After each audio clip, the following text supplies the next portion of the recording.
take them back. All right, here we are. We're at the FearFishing Studios. We're going to have some conversation tonight. We're going to hit some hard topics. We got a couple great guests coming. It's pretty relaxed and low-key in here. We're going to drink some beverages and talk about fishing. And, you know, realistically, we're going to talk about anything that happens close to water. So it might not even be a fishing topic. Yeah. We're just going to, you know, talk through what's new at FearFishing, what's new in fishing, what we've seen on the news, anything. It's free game. This is the internet. We're pretty much allowed to talk about anything we want. So, first off, if you don't know me, I'm Ian West. Richard Farragher. Yes. James Robb. Amber. The boss. The boss. The boss. The producer, Tyler Zimmer. Here we go. So basically, what have we been up to lately? On I guess this is Wednesday night. We didn't get the podcast live. Tyler Zimmer worked his butt off today trying to get this go live. We have buffering problems, so we're going to work on this to get it live. But we wanted to make sure there was a podcast out where we talked about some issues. We got some, you know, we got two great guests on the show tonight. Yeah. Awesome guests. A couple great guys to talk to. We're going to have some fun with them. We're going to get some insight from both of them. We're going to talk FLW coming to Canada. I was at the event. Tyler was at the event. If anybody, we posted all kinds of messages. If anybody out in social network land wants to get a hold of us, we're going to answer those questions. You know, the sky's the limit right now. Sky's the limit. Amber's already on her phone. She's probably talking to nobody. Or one of our kids has got an issue, but we're filming through the issues. Yeah, we got a little bit to talk about the recent event that Ian and I went to on the Bay Quinte. Yeah. Upcoming events. We're going to the CTC. Erie. We're going to Erie. Yeah. We got the. I got a message and saying if we wanted to fish the tournament, there were some spots open, so we hunkered down and we're going. It may be windy and we may not catch anything, but we're going. Swinging for the fences. We're swinging for the fences. Overused term in fishing. Are you going for American fish or Canadian fish? Ooh, good question. Wouldn't you like to know, Yeah. Mr. Competitor? Yeah. Since you're in the tournament, do you want the GPS spots that we're headed to? I'm going to say we're going to fish the Canadian side. I fished the Canadian side a lot this time of year. I'm pretty confident that, you know, there's at least 20 pounds for sure. on that spot. For sure. If we happen to sneak across a couple giants, you know, the sky's the limit. It's Erie, man. But realistically, there's got to be more than 17 pounds there. Oh, for sure. So 18 is what we're gonna shoot for. Last on Quinte on the weekend, we were shooting for largemouth in about the 29-pound range. Going into the event, we were a little. When we were there, we were about like this high. We were flying. Oh, yeah. Rich and I couldn't mess this up if we tried, and it didn't go to plan. So I'm going to shoot for 18 this time, and hopefully bring in about 24 and change. Is it usually going to be just a largemouth event, or is it smallmouth? Smallmouth. Smallmouths are definitely going to win. I think you'd have a hard time. You're going to have a hard time finding a largemouth on the river this time of year, I think. Yeah, that's quite possible. Unless you're Simon Frost. Or, yeah. Yeah, you know, there's a lot of good sticks. Largemouth from the river. There's a lot of good guys going to this tournament, a lot of good sticks. So I was really excited to even get... Quinte was just a largemouth, though, wasn't it? Yeah, it was just largemouth. So here's we go at Quinte. We launched the boat, and... it's windy. There's 3-footers at blast off. So Rich and I had this great plan. As you probably saw in one of our FearFishing videos, we're going to run the Murray Cornell, which is like 40 minutes at 10K, which is just killing on the system. And then we had some spots there where we had some giant fish. We were coming from Belleville too. Yeah, we were coming from Belleville. Another 10 minutes, 20 minutes, and we stopped to fish along the way as well. Yeah, we stopped at a couple spots and we had nothing. We get to Brighton. We fished every one of the canals or creeks, you want to call it, and Rich managed to catch a 12-incher. So we come pulling out of there about 11 o'clock, and it had just got sunny, and the wind had broke up, and it was warm. And it's about 11 o'clock, and we had one fish in the boat, and I thought, oh my God, this is going to be embarrassing. This is just going to be one of those days where we get to the launch and try to sneak out of there without anybody even seeing us. Yeah. So we start flipping the cane, and I'm pitching the cane, and it's got all kinds of cucumber weed, and it wasn't looking good, and then it broke, and there was open, deep water in the cane. I think we had at least 4 feet of clear water. Yeah, and I think it took about 3 flips as soon as I got her in there, and boom. And I'll be honest, I was throwing a 4-inch flipping tube, solid color black. Pretty much, if anybody knows me and they look through my tackle, there's 2 colors in my life. That's black and brown. I keep it simple. Throwing her orange in my brown flipping jig just confuses me. So when you live as a man with ADHD, black and brown is how it is. There's only 2 choices in my box. There's not a whole bunch of different weight sizes or anything like that. If I'm not throwing a black jig, I'm probably throwing a brown jig. And today, I threw a black too. And so, it didn't go horrible. We weighed in 13.3. It could have been better. Yeah, for sure. I mean, but the local guys only weighed in 16. So, it's not like that we got blown out of the water. No. And we didn't get last. Some of these guys are there literally every other day. Fishing the lake, right? Yeah, and from what I understand is a lot of them don't fish very many other lakes either. No, so they're one-trick ponies, and that's right. That was their big day. And I don't think 16 pounds won? Yeah, 16-4 won the tournament. And I don't think I've been to the Bay of Quinte since probably 2013. Oh, really? So I had no spots other than Rich. I don't know. And that wasn't very much of that, right? So I wasn't going to do it yet. You didn't get any fish on Ian's spot. Just saying. I fished the Bay of Rich, not having on a screen and spots just looks pretty dismal. Yeah. Well, the fish are right here, and we got about 22 feet to fish in, and if we don't get them here, I don't know what we're going to do. But it was good. They were there.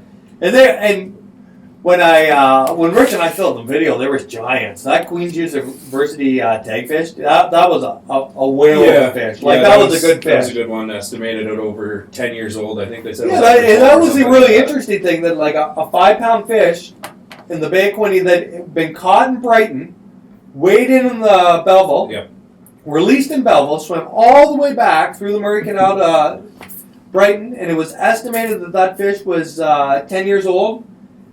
2 years before we caught it. Yeah, that's right. That's a 12-year-old fish now, and that's really interesting. And that kind of comes to the point where those big fish really got to release them, because we can replace a 1.5 pound smallmouth or largemouth or walleye, but to get those great big brute stock, we really got to be releasing those fish and getting them back in the water as safely as can be. So it's kind of like people. Big people breed big people, and what are you saying? Yeah, and we need that brute stock genes out there, or we'll just have a whole bunch of stunned fish. Well, that's what's good about the new style of taxidermy too, right? You take your pictures, your measurements. Yeah, absolutely. You're not taking the actual fish. These ones, I pretty much had to pry out of my father's hands to get them from the set. He's in love with these. My father knows 2 things, and that's how to eat fish and how to mount a fish. Yeah. and that's the mentality that generation is used to. And those are the fish, that's the actual fish. Those those are not replicas. And nowadays you can get the replicas and they look just as good. If not better, because these ones are old, they're And at least you're still putting that fish back in the water. Absolutely, and that's totally where we want to be heading with this is, there's nothing wrong with keeping fish, you just have to keep the right fish. Yeah. It's kind of like anything else, like you're a hunter and you understand about harvesting herds and stuff like that. And you don't go and shoot, a young deer whose potential is to be gigantic. You're going to take your trophy deer, or you're going to take your management buck, right? Yep. So basically, in the fishing world, we need to take those young males, and if you're going to keep a big fish, if it's really worth it, you need to do it, and it's the law, then I guess you can, but people really got to think about letting those fish go and letting those fish grow. But it's not just even for our benefit, right? We've all got kids, and they're going to grow up and catch them. Absolutely. And if we start catching them all now, and the generation behind us doesn't get to catch them. If everybody bass fish like Amber, we'd have no problems. Or if you go fishing with Rich and he doesn't let it get into the boat. Yeah. And goes, oops. Potentially the biggest fish ever caught, and he just lets it go. Yeah. And that's the big problem. When you take a picture of a 4-pounder, you're so big that thing looks about 2.5. Yeah, I get a lot of people saying Big man. Man, Yeah. that fish, you're holding it out, full extension, and your hands you're giving away. I'm like, no, dude, my hands are big. Yeah. I'm a big guy. I'm 6'4", 200 pounds. You make me look tiny. Yeah. So Wow. I wish I was about 5'4", 110 pounds, because when I hold up a 3, it looked like a 10. Yeah, exactly. Gosh, you'd save the boat too. Yeah, absolutely. Hey, man, that was another thing. We might have spent maybe $5 in gas that day. Yep. Right? Yeah. It's good for my pocketbook. Hey, Yeah, absolutely. The owner. FearFishing Boss has got you under restriction. COA or whatever she wants to call herself over there. But COA? getting back to the Quinny event, we had quite the run. We To did. get to our first Yep. spot. Like you said, no fish until 11. We Yep. had the It was one like 12 incher. At 11 o'clock, yep. Then we made our We made our way back. our good decision anyways and went Yep. to the cane. We started flipping the cane. Our key was to find the clear water, clear deep water. Yep. It was that transition period. Once we found that little transition from the what do you call that weed? Cucumber weed or Cucumber weed? Well, I'm going to call it penis weed. That's Once what we you got got on penis It's weed, penis weed. yeah, it was just that slight transition, and it went from 2 feet of clear water. And the only place I've ever Before seen and- a bass on top of that cucumber weed is at Tri-Lakes.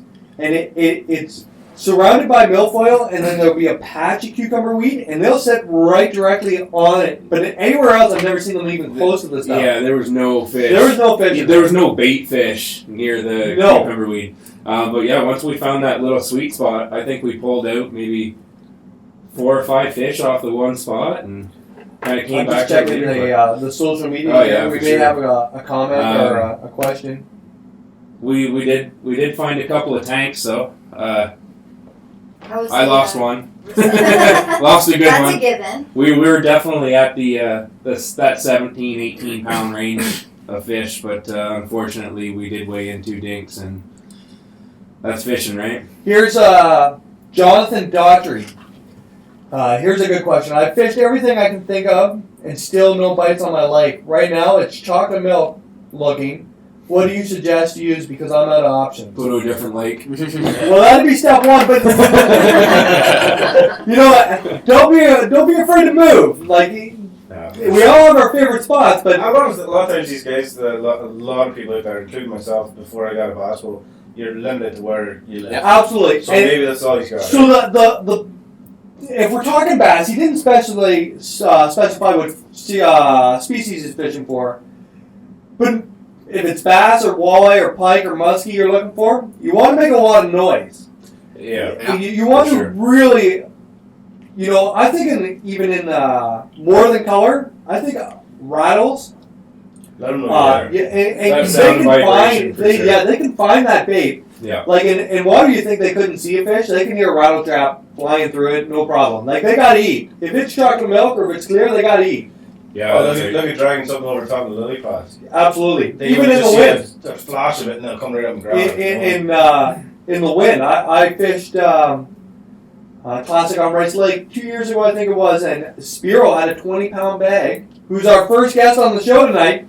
Nice segue. And he had, and I'll tell you that there was big waves that day, and we were having a hard time smallie fishing, and I found out later on that Spiro had ducked into some lily pads with whitecaps, and those fish were frogfish, and they hammered 20 pounds on Rice Lake with a frog in like a tsunami. Like it was crazy. However you say that word. Tsunami. Tsunami. It was bad out there. It was so windy I still can't talk about it. So now we're just And making look at this. We got an incoming call right now.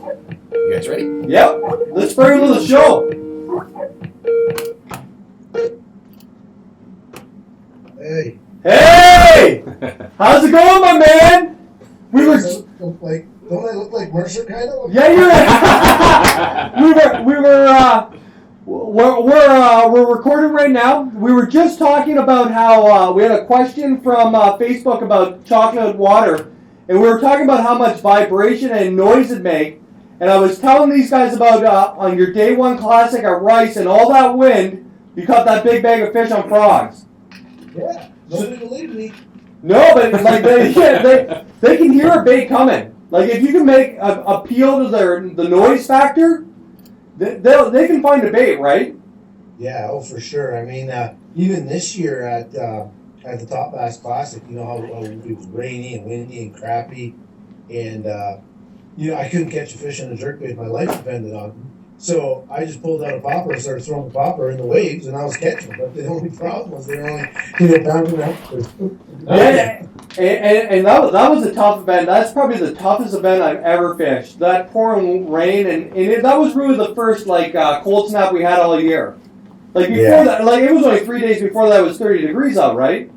Yeah, that's right. I mean, you probably practiced on Thursday or Friday, but you know, it was crazy. Like on Thursday, you know, I mean, you could catch 4-pounders everywhere you went. Friday, you know, it was like, okay, the average went down to about 2.5.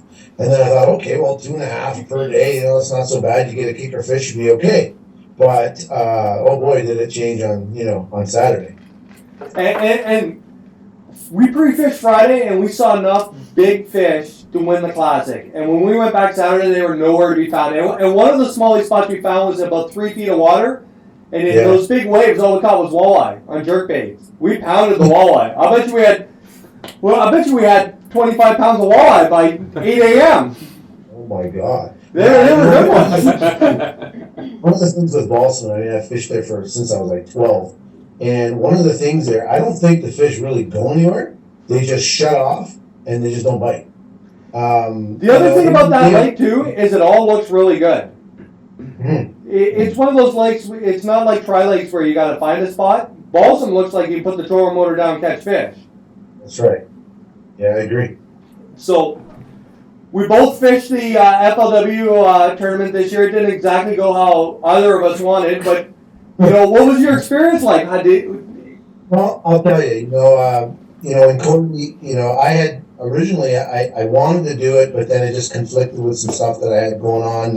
Having 3 kids, it's tough at the end of the season, and your time's very limited, right? So Corey and I talked, and I asked him, I said, straight out, I said, listen, what do you think? You think this event's going to be awesome? Blah, blah, blah, blah. He says to me, Spiro, man, I think it's going to be awesome. And I thought about it. I said, you know what? I got to go there. I got to support, the whole FLW thing. I mean, I went down to the U.S. and fished so many tournaments there, and now we have it here, and I'm not going to fish it. I was almost embarrassed. So I was like, yeah, for sure. So anyways, I was there on the Monday. I practiced like Monday, Tuesday, Wednesday, Thursday. Well, Thursday half a day, whatever it is. Mm-hmm. And first day, as a shallow water, largemouth fisherman, that's kind of what I wanted to do, right? Yep.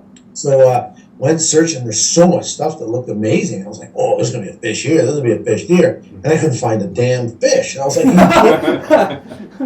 this should be if this was at Rice Lake, there'd be 5-pounders everywhere. But I couldn't figure it out. So then I just said to myself, well, Tuesday, I'm going to go out and do the same thing. But Monday was that day where, it was like the real cold front again, right? Yep. So Tuesday morning, I says, I'm going to go right back to going really shallow. I go into this dock, and it had to have 6 inches of water at it. And my father-in-law, who was fishing the event with me, says to me, what are you doing? He says, you're not going to catch nothing down here. So it was yesterday, you fished the whole day and this stuff, and you didn't get nothing. And now you're coming back for it? What are you, like a sucker for punishment? So anyways, I throw my frog beside the dock, and this 4.5-pounder, just kills the frog. I'm like, oh my God, you got to be kidding me. So I'm thinking, okay, it's turning around. I did 50 docks. I didn't even get a bite. Hey, and that's the only place I've ever gone where, during the pre-fish, I would get, let's say on the east side of the island, I would pick one off in the deep weed, and then you would go back for 3 days in a row during pre-fish, and they'd move because the bait had gone. They don't hold on the structure there. No. And so, basically after that, I said, I know there's a million smallmouth in here. I know they're schooling smallmouth. I know that they chase bait here. I know they do it in the deep water. I know they do it in the shallower water. So I said, you know what? I'm going to treat this like Lake Gunnersville or Table Rock or one of those lakes, where you just go down there and you just go looking for, deep drop-offs and you fish it. So I went down to the bottom end of the lake. It's foggy as like all hell can be on Wednesday morning. We should probably tell everybody too that I almost hate you in the fog. I was going to say this is Didn't hear that one. I get to the spot, but it was the first spot I marked on my GPS. So I go there through the fog, taking my time. I stop, and all of a sudden I hear, That who is it? It's Ian. We go like, oh, I almost got killed. But anyways, there, I started fishing out there, and I was, I hadn't seen anybody there, ever before. Like I've only fished Big Rito like twice ever, before, and it was like for one day. Yep. But I never really concentrated so much on the Portland side. But anyways, nevertheless, I'm down there. I throw out, I was using a Rapala X Subwalk. Okay. It's just like a black, it's called mossback green, but it kind of is like a blackish, darkish green back with a silver belly. And I threw that thing out, and it didn't even go 2 feet in a 4-pounder, just like annihilated. Oh, nice. Oh my God. So I realized, I'm thinking to myself, okay, this is a fluke. So I throw back out, boom, I get another one. I'm like, holy. Then I look at my screen, and it's completely red. Like from the top down to like 18 feet was completely red. So I'm like, holy jeez, there's a ton of. And then I look to my right, they're busting minnows out, in the air. Like they're flying out of the water. It's like some schooling fish you see, in the U.S. lakes and in the big, in the big lakes down there. Anyways, I throw back out, I catch another one. I'm like, okay, there's no sense in me staying here hooking these fish. I said, I'm leaving. So I left there, went and tried a bunch of other largemouth stuff and some other smallmouth stuff, and found like 2 or 3 areas where I felt comfortable that I could catch 15 to 16 and a half to 17 pounds. Okay. Which is, I kind of figured if you got 17 pounds a day, 35 pound, that would pretty well put you would. That would have made you the cut for sure. Yeah, and I kind of figured that, and a couple guys I talked to said the same thing. And I'm sure you discovered the same thing, is if you got that 3.5 pound average, you were doing pretty good, Yeah, right? yeah, absolutely, yep. Yeah. So anyways, first morning of the tournament, I fly down there. Of course, it's foggy as, pea soup. You can't see nothing. Yep. I stop. First cast, boom, I catch like a 3 3/4. I'm like, perfect. Put it in the box. I throw back out. I want like a 4.5 pounder, grabs my subwalk, jumps 3 times and comes off. I'm like, oh, beautiful. So I reel in. I cast back out, 2 twitches, bang, I get another one. He jumps off. So basically, after I got that first one, I lost 4 in a row. And I was, you can imagine the words that were coming out of my mouth. But so then anyways, I'm like, okay, I got to do something different. So I picked up a jerkbait. I tried an Alabama rig. I tried everything. And the fish are like just red on the graph. Couldn't get on the bite. Could not get on the bite. So I said, you know what? Forget it. I'm leaving. I'll come back. Went to another spot. Caught like 3 fish that were, mid to high 2s. Yep. So I'm like, okay, I can just call those out later, you know what I mean? And so then I cast, I was using the popper, it was starting to get a little choppy. I threw my popper out, I was using the X-Pop, and I popped it once, and I think I had like a small backlash in my line, so I'm looking at it, and all of a sudden I feel tension, set the hook, and this 4.5 pounder starts jumping out of the water. I'm like, oh my God, it's a giant. So what does he do? He runs right down into the grass, and of course Spiro wasn't prepared for that, because and that's why so many times I tell guys, you can be the best angler in the world, but if you don't have focus, man, it just kills you. It just kills you. And I think I just slacked for that little bit, and he was sitting there. I could see him down about 7, 8 feet in the side of the grass, popper on one side, grass on the other.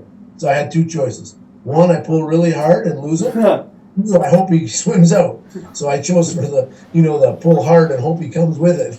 So when I pulled hard, he went one way and the popper went the other way. and the thing about Rideau is it doesn't fish anything like we have here in the Kawarthas. It's fishes, totally different. It fishes a lot like, for me, like from my experience, it would fish like an American... like a reservoir rather than a lake, right? Like one of those reservoirs down south kind of deals where they have no choice but to follow the bait, because it basically, that whole water system is just a big bowl. Like it doesn't take, like you can flip weed. Your boat's in 80 feet of water, and you can flip weed beds. Yeah, I know. That second spot that I had found down on the other side, the south side, I guess, Portland side.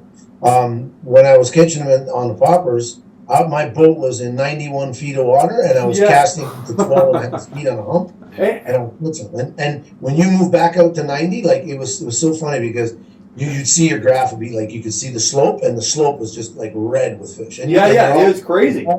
it's all lasagna, so you know it's bass. They're just sitting there. Well, yeah, it can't be anything else, right? Like it's too shallow for lakers, there's hardly any walleye population in that lake. There's a Yeah. ton of northern pike. I probably lost 50 flipping jigs from northern pike in that lake. My father-in-law, we had, I had given him. It's a funny little story here. I'll add in real quick. My father-in-law, he's really good. He traveled, with me doing the tour, and he's great, and he really wanted to do this. And so I said, okay, come on there, whatever. Just use what I tell you to use. And he's really good like that. He'll just take what you tell him to throw, and he'll keep throwing it. So I took out a shadow wrap. I said to him, listen, here's a color that I don't use a lot, but I know it should work here. And he says to me, what's the name of this thing? And I said, listen, don't worry about the name, just throw it. So Just throw it. he came up to me the first morning of the tournament and say, hey, did you have that color? I said, yeah, I got it right here. I did. I come up to him and I was like, hey, you got any of these? I've lost them all to pike. and it's amazing. I know you're a big Rapala guy, and those shadow wraps, they have a different action to them, but they're a lot easier to use than, let's say an X-Wrap or other series. They seem to glide a lot better with a lot less effort. You can cast them so far too. Yeah, they cast a mile. Yeah. What it was in the designing of that, I think a lot of the design work that they did in that was making sure that the weight system, that transfer of the weight system inside, so that when you move the bait once, you didn't have to move it 6 times to do what you wanted it to Yeah. do. Plus the whole design of the body is very narrow, but yet it still has some body to it, right? And if you notice too, like the bill on it, it's not round. A lot of jerkbaits have a round Yep. sort Very of. unique. This is very square. So when you turn it, it wants to turn automatically about 180 degrees, right? Mm-hmm. Yeah, absolutely. Yeah, and I've seen so many times. Like I'll fish behind guys, and I'm throwing a jerkbait, balsa being one of them. Earlier in the year, where these guys were all throwing jerkbaits and they couldn't get bit, and I'm going behind them and I'm catching one after another after another. I mean, they weren't big, but I was still catching them. And one of the guys turns and goes, "Dude, what are you using?" And I just told him straight out, "I'm just using a shadow wrap." He goes, "Which kind are you using?" I said, "Mossback green." He said, "Really?" He said, "I'll be getting some." and I used a lot of X wraps, and then but I found a lot that it just took too much effort, and then I switched to using shadow wraps, and I've got a. It's so much easier to use one, especially when you need to use it for 6 hours throughout the day. Like Yeah, when there's some events you go to, and you got to throw the jerkbait all day if you're going to do well, and having a jerkbait that runs easier. It means a big difference. Anybody who's thrown a jerkbait for 6 hours know how your arm feels after that. Yeah, and it's I find it as I'm because I'm getting up in age now. When I notice my wrists and my elbows get really sore, right? Yeah. It's funny because in your brain you're thinking, yeah, I could throw this all now, I'm good, and then after half an hour of it, you're like, man, I'm pretty sore. So what happens is you get sore, your mind starts to wander, you're not paying attention, and guarantee guess when the fish is going to bite. Absolutely. So guess, like I had one time where I had like a 3.5 pounder. It was actually a largemouth, believe it or not, right on a rock pile, and he hit so hard, I dropped the rock because I couldn't squeeze anymore because my hand was so tired from jerking, and it just fell right on the thing, and my partner's like, "What are you doing?" He picks up my rod and puts it in my hand. He goes, "Oh, this is bariatric. What's the problem?" And I started laughing. I'm like, "Oh my God, sorry." I ended up catching the fish because he had all 3 hooks in him. I wasn't on that one, right? And it was practice. Actually, sorry, it wasn't practice. It was in the tournament. But regardless, I mean, that making it easier was, I think, part of the deal. And making the finish really good. It seems to hold up a lot. I don't know what type of line you're using, but I found, especially there at Big Rito, in practice I was like using 10 and 12 and 14. For if it's a top water, I usually use a bit more because sometimes they'll come up and turn on it and get it in the side, and it's like pulling a refrigerator in, Yeah. But I found if I didn't go, like I was using a 10 pound, I was using a deep cranking line, Suffix deep cranking. So it performs like a monofilament, but it has a bit of a sinking, like a little bit of weight to it, so it keeps your bait down better. because I found the fluorocarbon, for some reason, just wasn't working as good with that particular bait. It's just really weird. Okay, Spiro, I'm on Facebook on my phone, Okay? and FLW Canada has just published the entry fee and the paybacks for FLW Canada next year. So I'm going to read it out to you, and Okay. you can tell me what your thoughts on it. The entry Okay. fee for a 2-day event is going to be $700. Okay? First place is $20,000. Second Nice. place is $10,000. Nice. Third place is $5,000. Wow. Fourth is $4,000. Fifth is $2,000, and 6 through 10 will be $1,000. This is all based on 100 boats. I don't think we've had this kind of money in a series in Canada before. Yeah, I mean, we probably, we've had, individual events, I says, but, I think with FLW, they got the right idea. And talking with Corey and I know a lot of the background of FLW. I know they've wanted to come to Canada for a while. Yeah. They want to wait and do it right, and I think it's a step in the right direction. My thing is I briefly heard about which lakes they're going to be. Yeah. Does it say which lakes they're going to be and the dates? Hold on. Let me read here. Keep talking. I'll read through this and see. No. Oh, here we go. Please stay tuned for schedule to be released soon. We can Okay. confirm qualifier number 2, July 23rd and 24th, will be held at Rice Lake, Bewdley, Ontario. Woo woo! Whoa! Whoa! A lot of people excited about You want to that. give me the money now, or do you want to wait? Yeah. What? And one of the crazy things, I saw you catch that frog this year on the Otonabee when you threw it under that tree. It was like unbelievable. So we're kind of like coming down the river and Spiro's coming up. And I watch him take this frog and skip it under this tree. And when he sets hook like a giant, the thing was in the air, and Spiro just, I've never seen, it was like slow motion right out of like FLW Walmart tour on TV. It was unbelievable. And I look at Marley and I go, I've never had balls that big to throw a frog in there. I'll tell you, I'll tell you, I fished with a bunch of different guys. I had, the honor to fish with, a lot of really good frog fishermen. One of the best guys I fished was Scott Wiley, my buddy from Alabama. I mean, he throws it everywhere. Yeah. And and there's some other guys out there that really, obviously Dean Rojas, Ish Monroe, those guys. But you have to make any lure, not just a frog. You have to push the envelope of where you're going to throw, okay? Yeah, absolutely. A lot of people can't throw it there and hope to get bit. I just throw it because I have so much confidence I can get the fish out of there. And believe me, that same tree where you saw me, Yeah. I lost one in that tree 2 years ago that almost made me cry. And the funny thing is I got that on, Amber and I fished like a fun tournament together, and out of that same tree I got 3 fish, and that was our limit for the 3-fish tournament, fun tournament.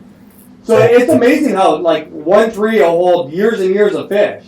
Yeah, and I'm not going to get really into it because it is kind of a honey spot. Yeah, no worry. But so now you know. But anyway, but back to the FLW thing. I'm really excited about it. I think you're going to see, more people kind of gravitating to that. I kind of like, and this is just what I heard, that you'll be able to qualify from each one of the 3. Yeah. So if whatever it is, if it's the top 10 or top 15, whatever they take, that gives you 3 chances. So it's not like if you don't make it from the one and you didn't want to fish. Let's say you want to fish top bass or another event. Yeah. If you make it in on the first one, well, you're gravy. You don't have to fish it unless you want to get the money. It definitely gives you more options for your Right. season, right? You can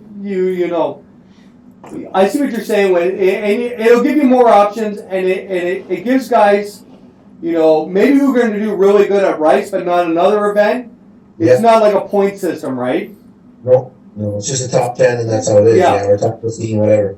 Yeah, and like I said, I think Corey's going about it the right way. That he's just he's taking his time. He's made sure that he's tried it. And since we're on that subject, a lot of people asked me before I went, well, how do you feel about the live release system that he does and so on and so forth. And I fished that tournament.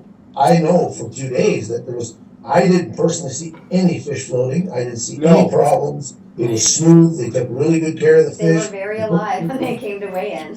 And Amber worked the weigh in, and she just said that they were very alive when they showed up. Amber's Yeah. here too, my fiance. I think with that tournament, that was one of the smoothest running tournaments. Like there was no major lineups or blast off in the morning went smooth, and it wasn't kind of like it was really well organized. I appreciate how detailed Corey is in the morning too. How he's always on the microphone, he's telling people Yeah. where to go and all that. It's nice to see. Because let's admit it, us fishermen aren't the brightest people in the whole world, but we need to be walked through this step by step, right?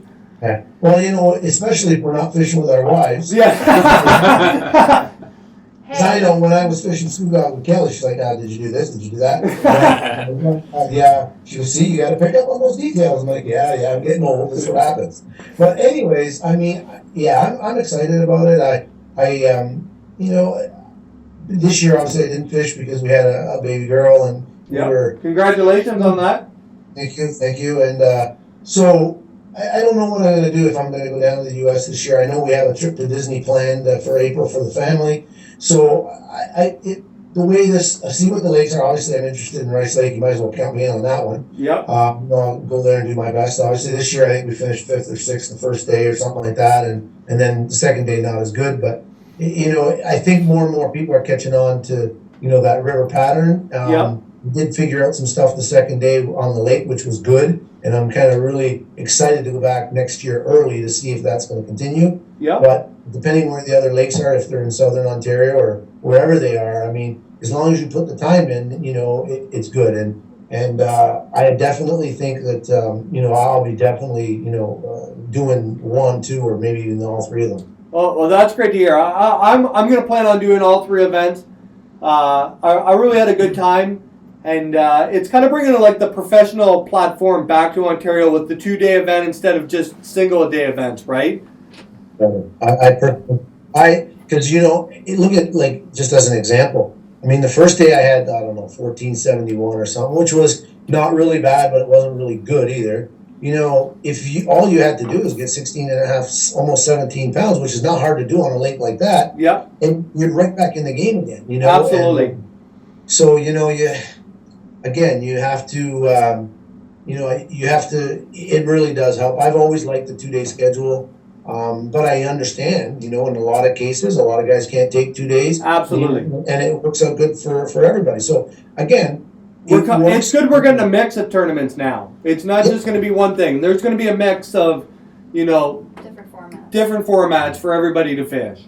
Yeah, for sure. Well, like I said, I mean, just, being down there, seeing how FLW, runs the show in the U.S. and being able to fish with, some of the greats, it would be really awesome. And I know once the schedule comes out, what it's like. I will be making some phone calls to some friends in the U.S. and trying to get some of those guys to come on up. And even though they can't, for say, they can win the championship, they just can't, qualify to actually go back down to the Railbacks. Yeah. But I think a lot of those guys were just waiting for an opportunity, especially on the financial side. Yeah. With the dollar being lower right now, it may work out really well to bring some American people up to fish our tournaments as well. For sure. Well, that'd be awesome. And so we're gonna have to let you go. But before we let you go, Spiro, can you give us one of your great stories from being down south? For everybody at home, let's hear one of these Spiro stories about fishing down south. Spiro story. Because I get to hear them all the time, but everybody else at home doesn't. Everybody else doesn't get to hear. Well, one that really stuck out for me is not last year, the year before. I went to Sam Rayburn. I had fished Sam Rayburn before, but never. I didn't do well. I think I had like 2 fish one day and 1 fish the second day. So basically, if you don't get 14 pounds at Rayburn a day, you can pretty well go on home. Yep. Anyways, I go to the meeting and Bill Taylor comes up to me, who's the tournament organizer, and he says, "Now, Spiro, you got yourself, I don't know how you did it, but you got yourself a good partner." And I'm like, so I looked at the list, because my name's never on the list because I'm from Canada. I always have to wait till the end. I don't know if we do that purposely or what. Anyways, So I see the name, and I'm like, boat number 1. And I didn't even look at the name. I just thought, boat number 1, that's cool. So anyways, my phone rings, and I go, what the heck, who's this? And I look at the name, and it says Guido Hibden. Guido, yeah, right, who's Craig calling me? And then I it clicked in, oh my God, it's Guido Hibden, he's calling me. And I know Guido from before. I fished with oh my God, now I'm going to look like a dumbass.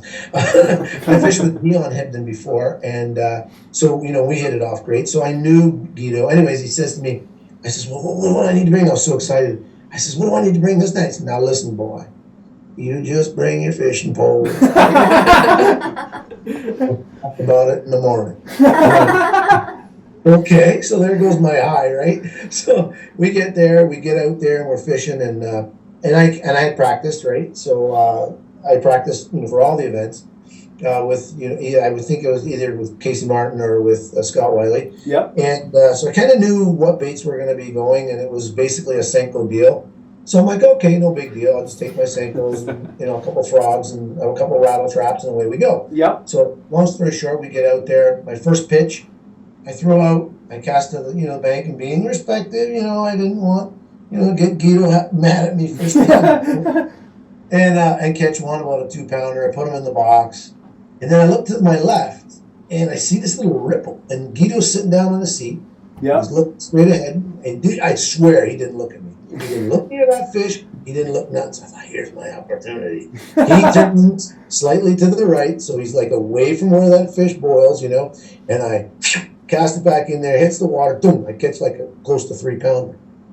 He says to me, now, boy, he says, next time you beep, beep, beep, beep, beep, beep, I'm going to break your legs. How did he see it? He goes, did you cast that one on the bed, huh? I said, yep. He says, all right, that's good. So you got one up on me. So quickly I got my limit. He caught a couple, and we had a great time.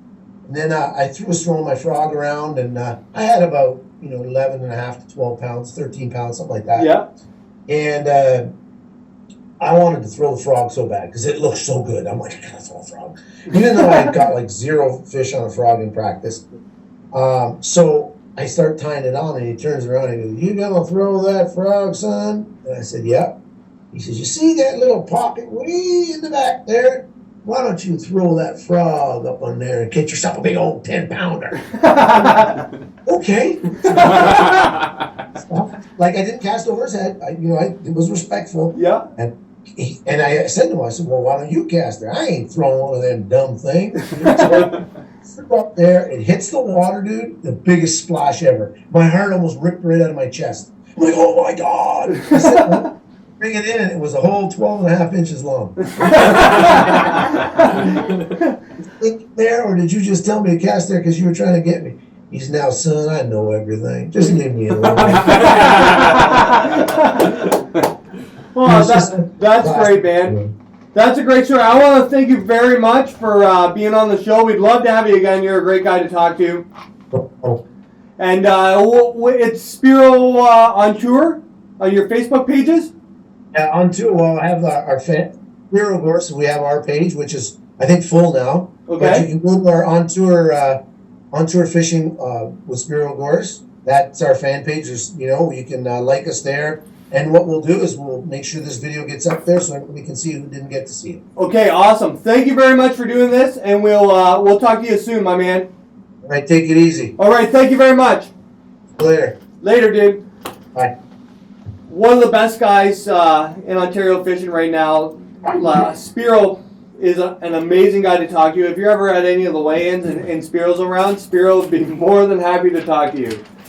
And maybe even give you another fish story like yeah, that. Yeah. Awesome. And that's my favorite part. And some mornings, I'll get on the water. It'll be like 6:15 in the blast off, and I'll be like, "Where's that Spiro?" I was like, "I'm in for a good fishing story. Yeah, Where's Spiro?" Good time.